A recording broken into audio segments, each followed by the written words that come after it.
Sonia Madzikanda, ex-wife yaSewikineu, has been arrested after a file dockets against her on charges of denying access to their children and for allegedly taking one of his devices containing his personal pictures. She's being held at Highlands Police Station. Ma pictures achonde ayo astepfather vedu vek South Africa vakagara zvavo naSewikineu.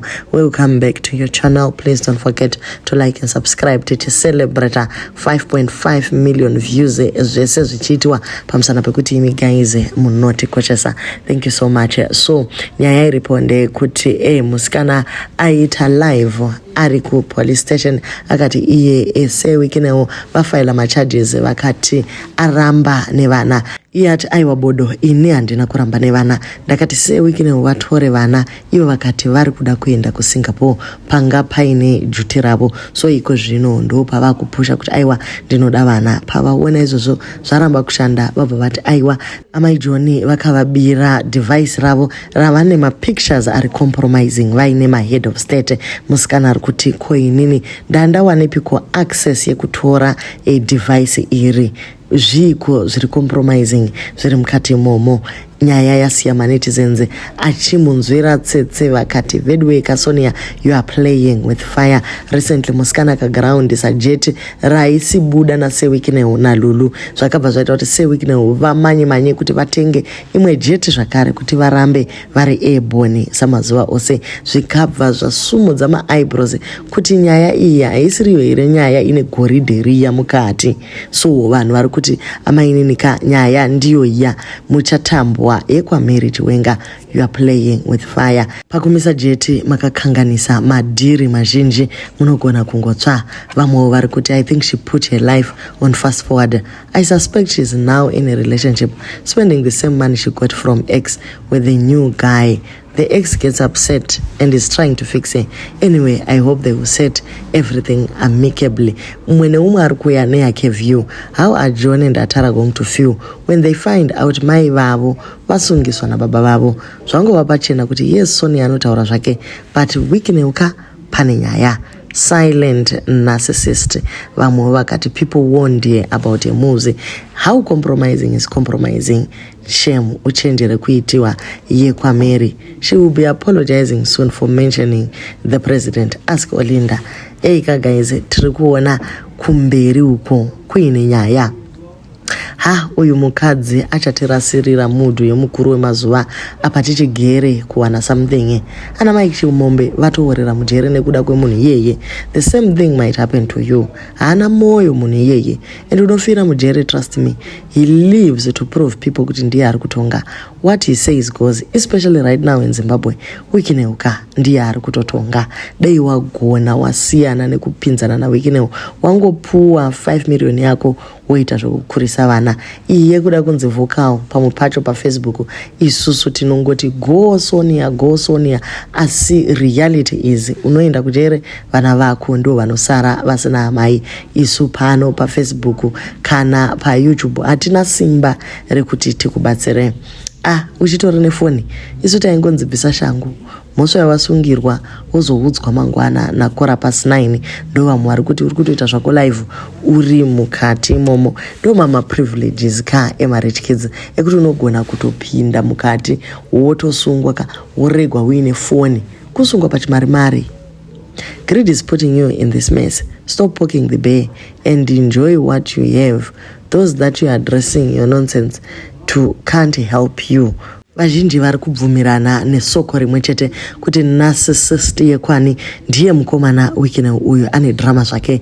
Munhu uyu pane nyaya dzekumasure dzevamwe vakazochekwa maoko namakumbo. Wakamboinzwa here nyaya iyi? Even if the president hears the message, vachakubatsira sei? Naiwe, compromising as in what? Kwa iwe waizoziva sei kuti there's videos of him and the president? If you don't have the phone, 5 million uchaidya nemuseredzero kana kuti uchaidzosera ikatoshandiswa kutengera vamwe vanhu mota iwa mukati. Saka these guys are still together ka ivo vana Wikineu ava. Because how do you get access kufoni yaSewikineu zvekusvika pakutora mapictures? Ndo kutodanana kwataitaura uku. Iyi nyaya ika itori game over. So how come you have access to the so-called devices? They are divorced and they Don't tell me it's from long ago, because it is not. This is a recent picture ya Ramaphosa nemukuru wenyika. Pane vangotiwo isusu hatina zvakawanda zvatinokwanisa kutaura, regai tingosiya uri munamato. Heavenly Father, we lift up Sonia and the precious children Johnny na Munana into your loving care today. You know every detail of their lives and you see exactly what they are working through right now.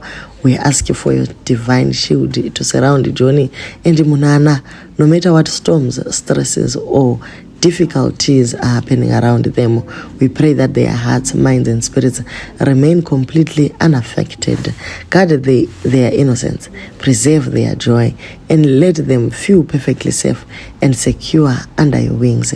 Grant Sonia an abundance of wisdom, strength and supernatural peace. Give her the guidance she needs to lead her family through this season. Calm any anxiety or fear within her and remind her that she does not have to carry this weight alone. Let your peace, which surpasses all understanding, guard this home. Where there is confusion, bring clarity.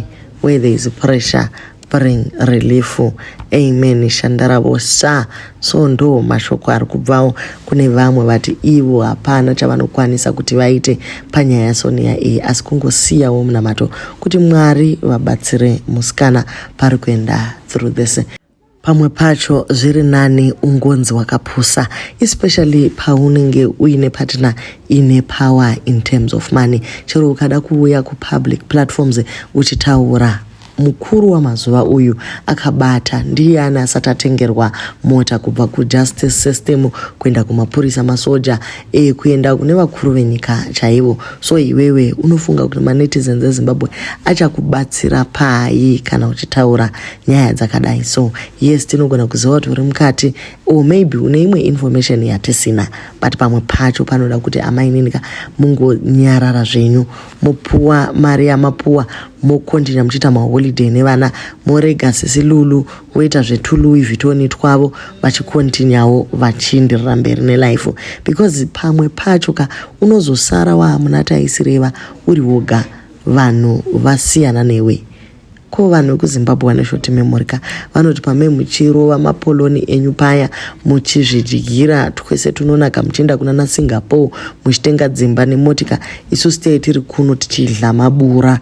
Zvino kana maakuya kwatiri maakuchema muchirwira nyaya dzinenge dzama 5 million isusu tinopinda pape tichitsvaga mari dzekuhodha.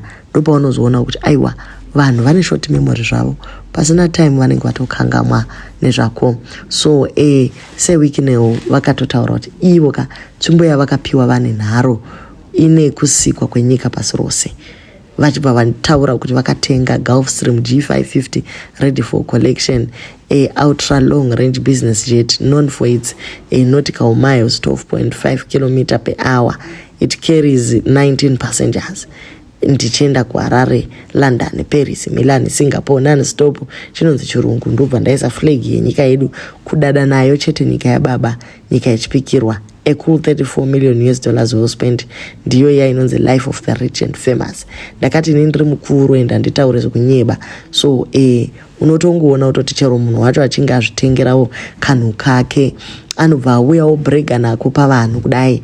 Zvino narcissism yacho yakati korei, ende mainini vachatozopinda mawani vakaramba vachida kuita zvinhu zvesocial media izvi.